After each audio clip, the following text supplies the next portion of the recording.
پوښتنه د دې دا ده چې په ودونو کې به سندرې غږول څنګه دي؟ ودونو کې سندرې غږول؟ بله صاحب.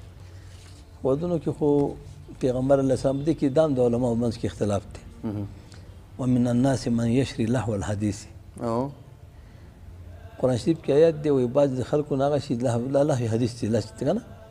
چټي خبرې اخلي. ولیکن پیغمبر علیه السلام صحابو په وخت کې مدینه منوره کې په خپل داسې وخت شوی چې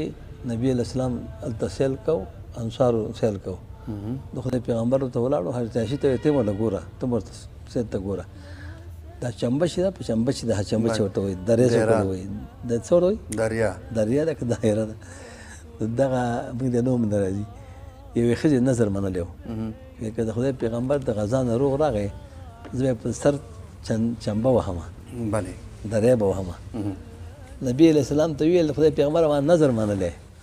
که زه ته خدای پاک د روغ راوستې د جهاد نه او غزا نه ستا په سر به چمبه ووایم راسه ووایه اوفي بنظر کې راسه خپل نظر ووایه د رسول الله په سر یې چمبه وواله بله که نه هغه وخت دغه چمبې اوس دغه شی نه دي که نه نو که واده کې څوک ډېر ناجاوزه کار ونه کړي